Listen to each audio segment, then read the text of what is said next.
Good morning, students. So, in the last lecture, we uh, see this modulus of substrate reaction and relative stiffness of the slab to substrate, right? So now is the critical load conditions or positions, right? So the pavement slab has a finite length and width, and the application of given traffic load is mainly depends on the location of the load on the pavement surface, right? So there are three typical locations, namely the interior, edge, and the corner. So these are termed as critical load positions.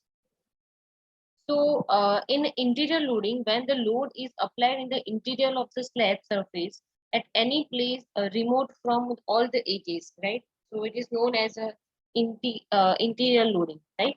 Next is edge loading. So, when the load is applied on the edge of the slab at any place remote from the corner is known as edge loading. For corner loading, when the center of load application is located on the bisector of the corner angle formed by two intercepting edges of the slab, and the located area is at the corner touching the two corner edges, right? So that's why it's known as a corner loading.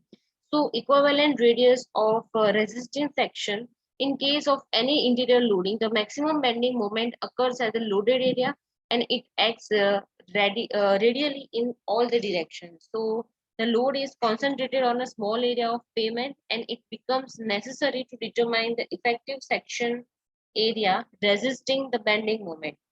So according to the base guard, the equivalent radius of resistance sections equation given by B is equal to under root 1.68 A square plus H square minus 0.675 H, where B is equal to equivalent radius of resistance section, which is in centimeter. A is equal to radius of vehicle wheel load distribution, which is in centimeter.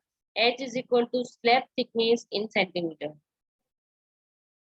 When A is greater than 1.72 H and B is equal to A, the waist guard stress equation for wheel loads are: for the interior loading as I is equal to 0.316 P divided by S square in bracket 4 left 10 1 by B plus 1.069, and for edge loading as E is equal to 0.572 P divided by H square in bracket 4 log 10 1 divided by B plus 0.359. And last is for corner loading, SC is equal to 3P by H square in bracket 1 minus A under root 2 divided by L raised to 0.6.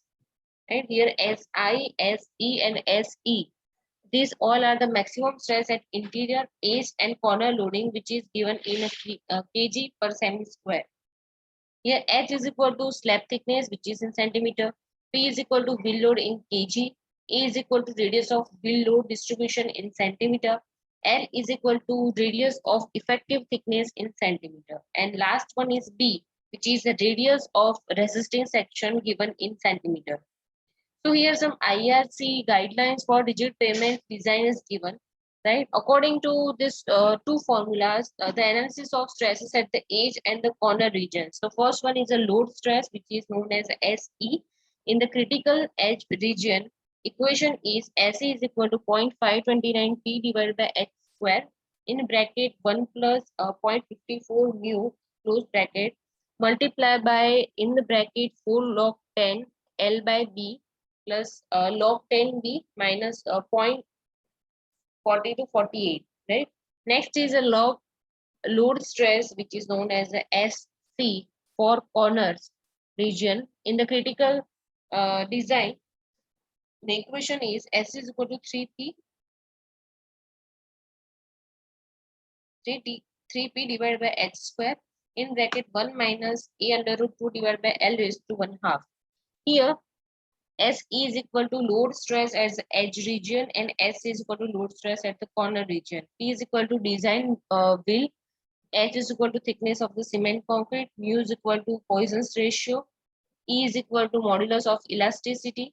K is equal to modulus of subgrade reaction. L is equal to radius of relative stiffness, and equation is equal to in bracket EH cube divided by 12K in bracket 1 minus mu square whole bracket raised to 1/4. Here B is equal to radius of equivalent distribution of pressure when A by H, which is greater than 1.724 and B is equal to 1. A.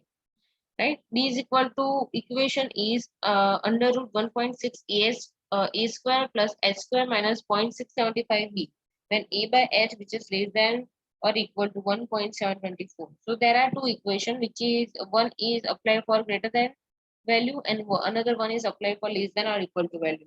So A is equal to radius of load contact in centimeter. Now these equations for finding load stress at edge and corner regions are presented in the form of charts by IRC as is shown in figure. Right. So the charts are for generally set parameters. Right. So these charts are very handy and save considerable time when the stress are to be evaluated for various trial thickness of the slab by designing a pavement. Right. So here theory, all theories is completed. Now going further, there are some examples, right? So here first example is what is the minimum depth of foundation required to transmit load of 60 kilonewton per meter square in a cohesionless soil having gamma is equal to 17 kilonewton per meter cube and pi is equal to 20. So here for our first criteria, finding out the first criteria, which is minimum depth of foundation, right? So here, what are the given data here? So there are transmit load given, right? Which means Q is equal to 60 kilonewton per meter square. Write down this Q, right? Next given is gamma. Gamma is equal to 70 kilonewton per meter square already given, and pi value is already given. Pi is equal to 20 degree. So as per the Rankine formula for finding out the depth of foundation is depth D minimum depth is equal to Q by R in bracket 1 minus sin phi divided by 1 plus sin phi whole raised to square. Here all the values are given, which is Q, gamma and the phi. So put down this all value in this equation and at the end our answer is 0.85 meter, which is minimum depth. Now here second question is what will be the bearing capacity if the depth of 1.2 meter is adopted? Use Rankine analysis. It means that this equation is as usual, we use as usual this equation, but here there are minor change. Here what are asking is what is asking is what will be the bearing capacity. It means here Q, this Q bearing capacity is taking as an unknown and take depth D minimum is equal to 1.2 meter, right? So put down that value in these equations and our answer is 84.60 kilonewton meter square. So these are the simple examples given. Next is what will be the gross and net safe bearing pressure of sand having phi is equal to 36 degree and the effective unit weight 1.8 ton per meter cube under the following case. So first criteria given is first case is 1 meter wide strip footing and second is 1 by 1 meter square footing. Now consider the footings are placed at the depth of 1 meter. Depth is given 1 meter from the ground surface and water table is at grid depth. So assume the factor of safety is given is equal to 3. Here mention that use Tezagi's theory. Given for phi is equal to 36 degree and NQ and N gamma given. NQ is equal to 47 and gamma is equal to 43. So first of all, starting write down the given data here, right? So here talking about sand, right? So in case of sand, cohesion is 0, and because of cohesion, C is equal to 0, and C is equal to also 0. Here NQ and N gamma given, pi is already given, right? So first case we take as a 1 meter wide strip footing. Now finding out this ultimate bearing capacity of strip footing, I already taught you the equations of all for strip footing, square footing, right? So the equation of ultimate bearing capacity for the strip footing is CNC plus gamma D NQ plus 0.5 gamma B and gamma. Here all the values are given in our example, in our question, right?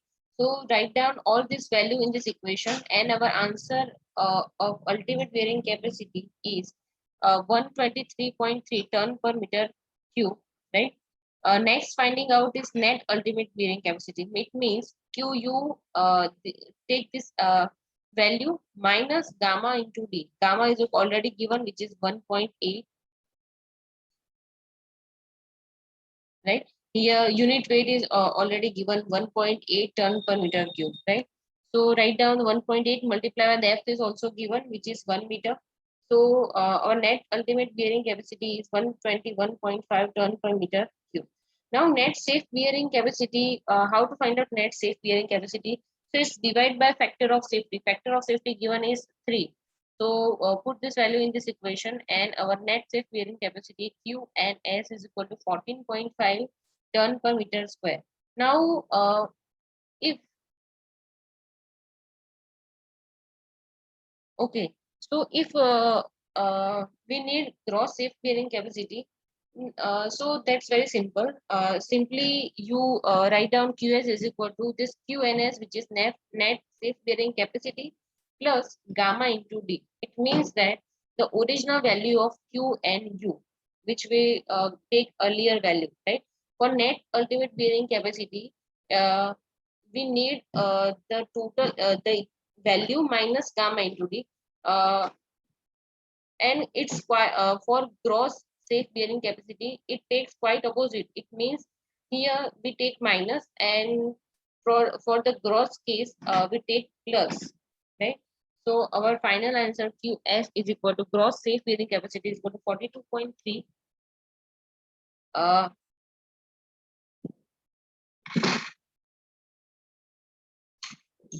42.3 ton per meter square.